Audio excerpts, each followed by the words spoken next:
morning, dear children. I hope you all are fine and safe with your family. Students, today in English grammar, we will be learning a new topic which is called as perfect tenses. So, what is perfect tenses? The perfect tenses are used to show actions that are completed at the time of speaking. So, what is perfect tense? The perfect tenses are used to show actions that are being completed at the time of speaking. The three forms of perfect tenses are the present perfect tense, the past perfect tense, and the future perfect tense. We will just look one after the other. First one is present perfect tense. So what it means? As the name shows, the present perfect tense shows an action that was going on in the past but has been completed only recently, just in the period of time. So what it means, students? As it suggests, it shows an action that was going on in the past but it is completed recently in the period of time. So that is what present perfect tense is. Examples have been given, students. First one, I have done my homework with care.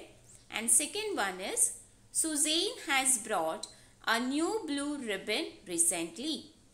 In the above examples, we see that has / have plus third form of the verb has been used after the subject.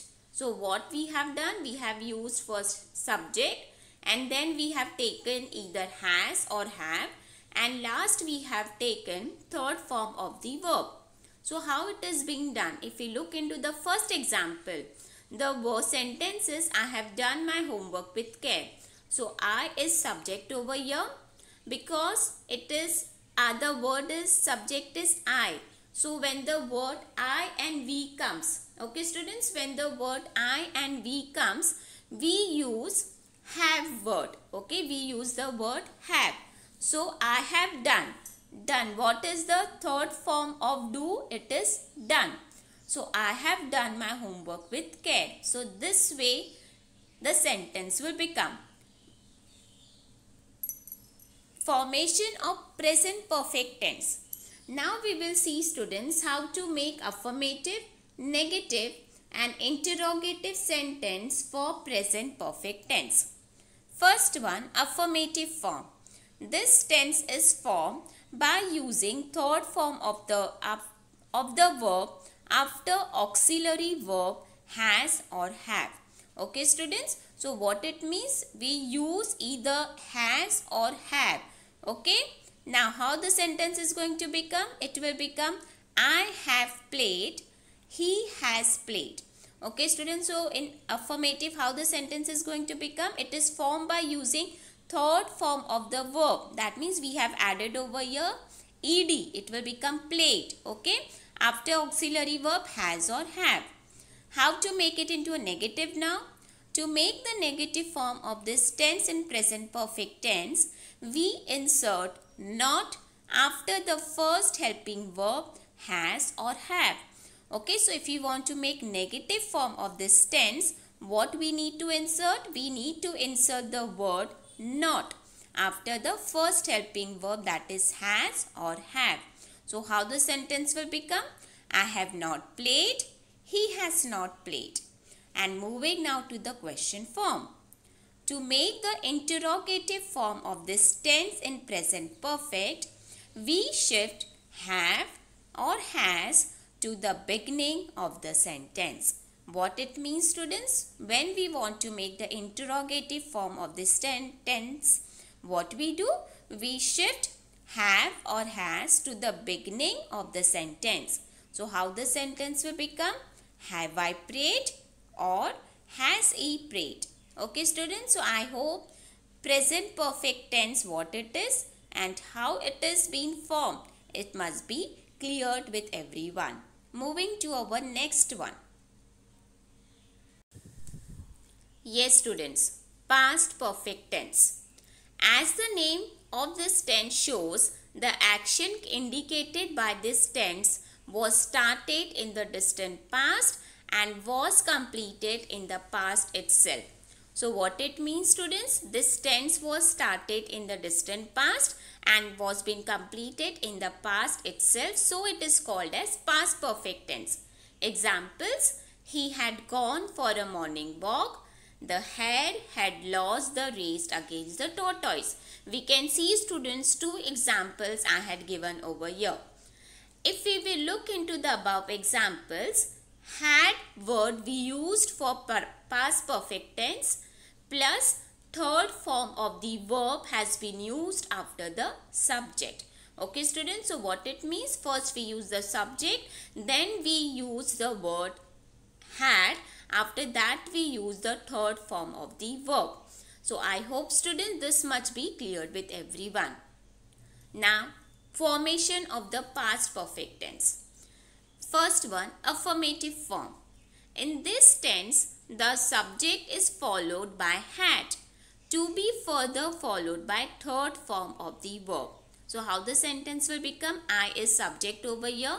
We had used had over here. Played carom. Okay, students. So how the sentence is now? I had played carom. In the negative sentence, how we use? Not is inserted after had. So how the sentence will become now? I had not played carom.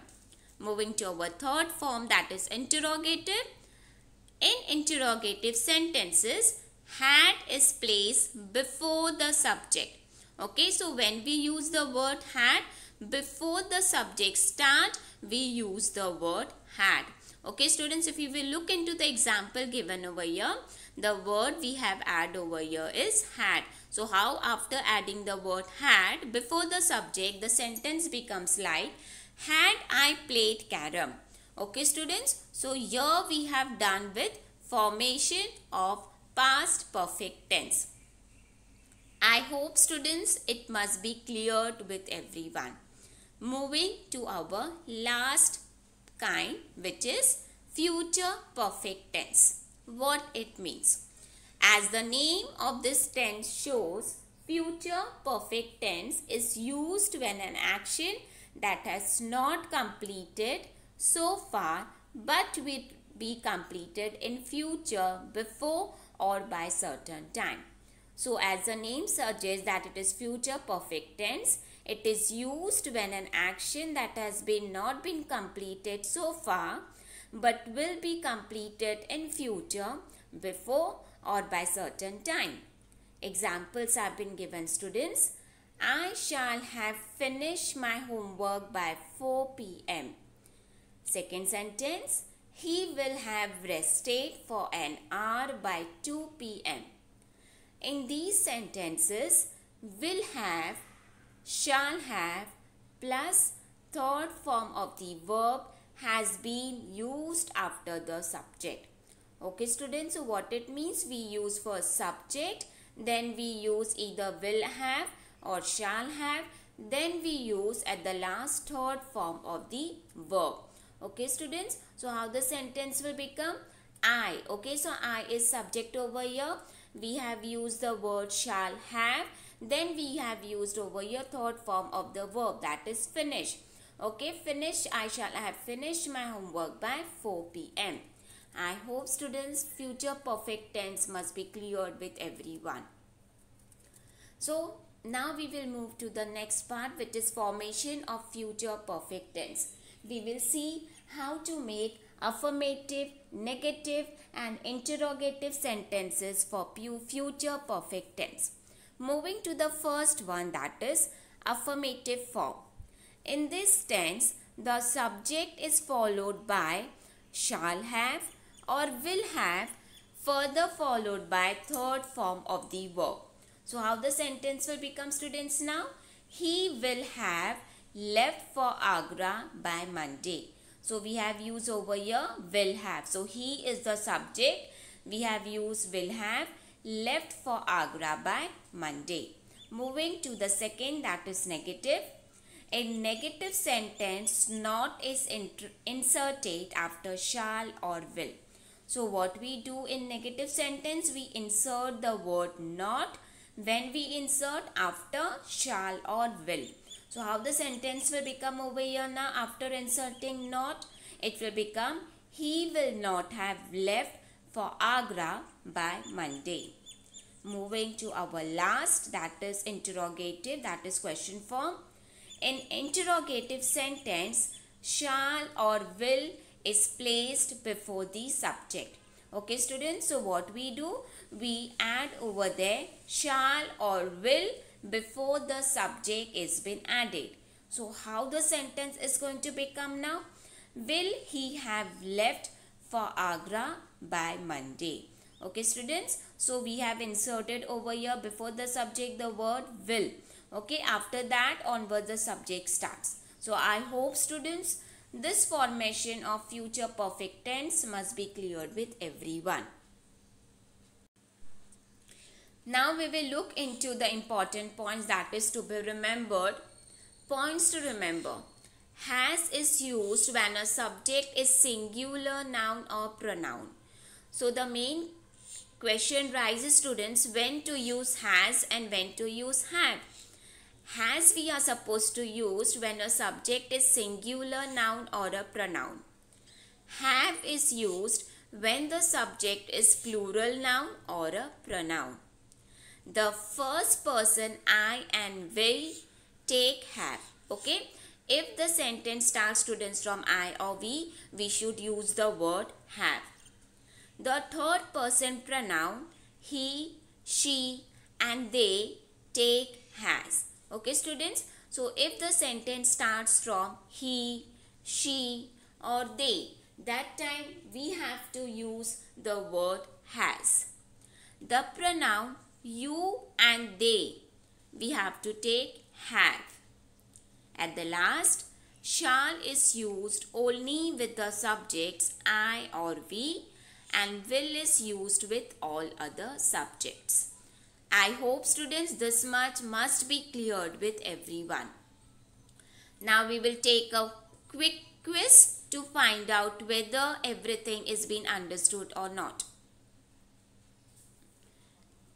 Exercise first one. Make meaningful sentences using present perfect tense.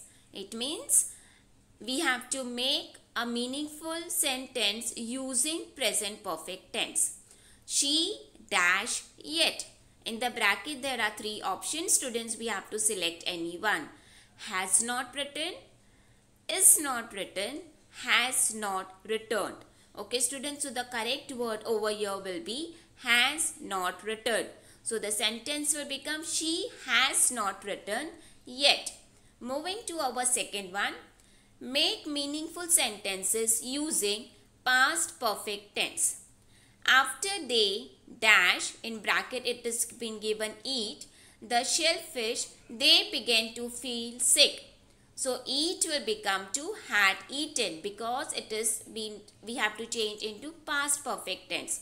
So how the sentence will become?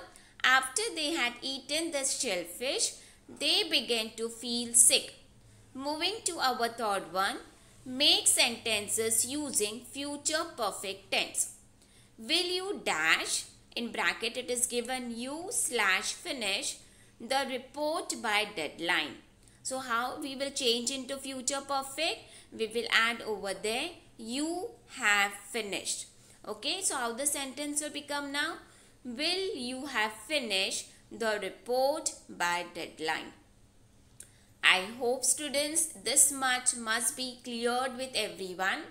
So in our today's video we have learned in detail about perfect tenses and its three kinds, that is present perfect tense, past perfect tense and future perfect tense along its formation in affirmative sentence, in negative sentence and interrogative sentence. I hope students the topic must be cleared with everyone. If still any doubt is there, I request you all to again watch the video. Thank you so much.